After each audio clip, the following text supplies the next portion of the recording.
So the things you do in the physical world in order to heal yourself is just giving a form to your choice. In other words, you choose the physical thing, the special agent, in order to bring what? Tangible form to your desires. You're trying to bring a physical form to your desires. So the truth is, the things you do at the physical level are just symbolic gestures that show you are willing to be healed. It's not talking it. You're doing something to show you mean what you say, because we're so good at talking it. So the reason why we would do some symbolic gesture is to show that we're willing to bring tangible form to my desire.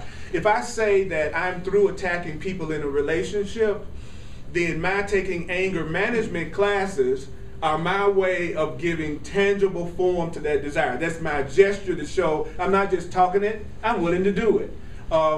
If I bring you home a gift of out of my gratitude for you, that's a lot different than saying I'm grateful to you. That's also a physical gesture that's showing you that I really mean it. It's not necessary. As a matter of fact, the more you have real love, the less anything external is necessary, because the person is so full of love within themselves, they don't even notice when no one else is giving it to them. I'm so happy. This is theoretical. I'm so happy because the truth is, I'm looking at my fears more than I've ever looked at my fears in my life. Because one of the things that happens when you're really ready to be happy is everything you've been hiding from yourself, you stop hiding from yourself and you let it come up so that you can look at it and let it go. Because behind your fear are all the guilt that you're hiding from yourself. So it's actually the healing process. Sometimes it's ugly and it doesn't feel good. So if you're of the school that your healing process is going to always feel great, you're going to have a hard time. Sometimes it's going to feel really crappy. And that's okay, because it means now you feel strong enough to look at these beliefs that limit you and dispel them with the Holy Spirit. Who is the Holy Spirit? That part of you that knows the truth and is still linked to source in love. That's all the Holy Spirit is. It's you, but the you that's not crazy. You, but the you that knows the truth. You, but the you that is truly loving and divine. You look at, it's like when a little child is afraid of something and they think a curtain is a monster. You walk in the room and you grab the kid and you hold him in your arm and you say, look at this is a curtain. It's not really a boogeyman. But the kid was willing to look at it with you, because with you the kid felt safe enough to see what was really going on. That's Holy Spirit. That's your divine self. It's saying, yes, you're going to look at your boogeyman, but you won't be doing it by yourself. It's you looking at your fears by yourself is what's scaring the hell out of you right now. Yeah. It's looking at it without bringing the truth to it that's keeping you upset all the time. So nothing we're talking about has anything to do with you doing it alone and you doing it by yourself and you doing it on your own. You have help. It's with you. You're no longer alone. Woo! Yay! I'm so glad you hear that I'm no longer alone. Yeah. You know, and the thing about not judging, like I want to let go of judgment. It's impossible to judge what you don't understand. So if you were to start saying, I really don't understand, you stop judging. For instance, if I hold this symbol up to you and I say, is this good or is this bad? I don't understand. You don't know what the hell it is, so you can't really judge it as good or bad. You don't know what it is. So if I don't know what something is, I can't project my judgment on top of it. Apply that to everything. So what should I do then to stop judging my friends, my partner, my mate? Go, I do not understand you. And when you say that, that's a high statement. I do not understand you. I would love another way to look at this with you. I don't know who you are.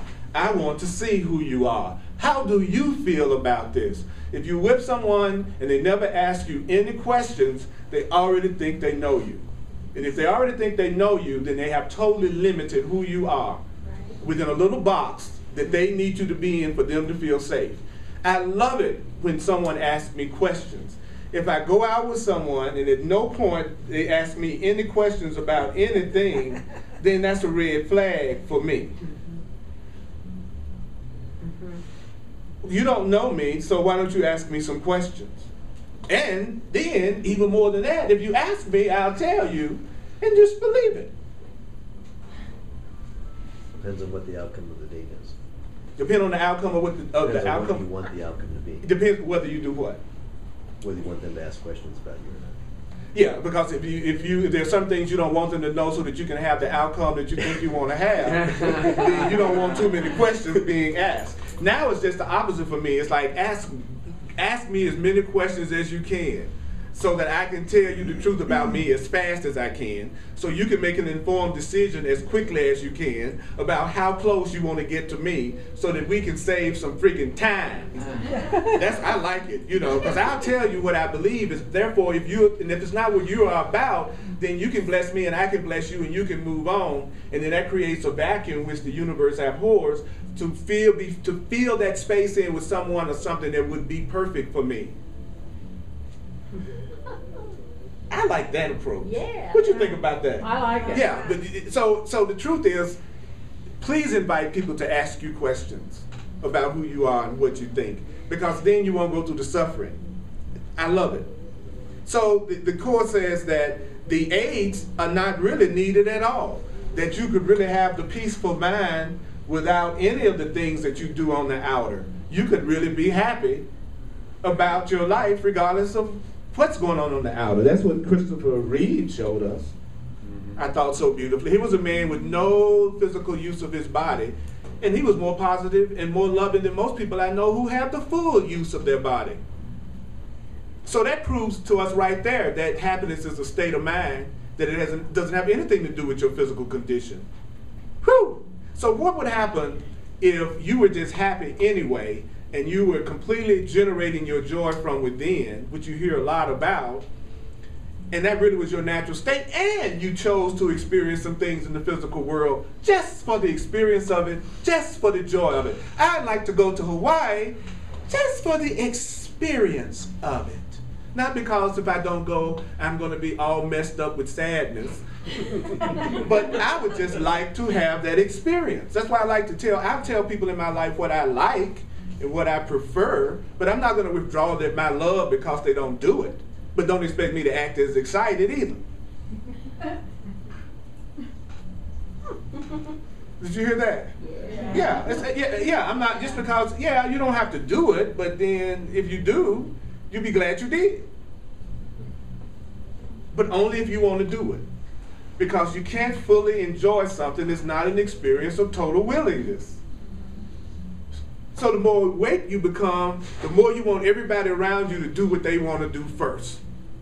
And you would tell them this: I'd love to do this with you, but if it's something else you want to do, that's okay with me, and I support you in doing that. That's the way my friends communicate with me, and the way I communicate with, I love you to come over, I got a party or something going on, but you know, if you have something else you really need to do, it's not, if you really love me, and you've been my friend for about 20 years, and I came to every party you came to, so why don't you come over my house and have a good time? We do that kind of stuff, and we can be like totally, completely like freaked out as to why people like beating the path to our door at night. Would you pass this contact list around for me? I got to do a symbolic gesture, so I'm going to free everybody I know.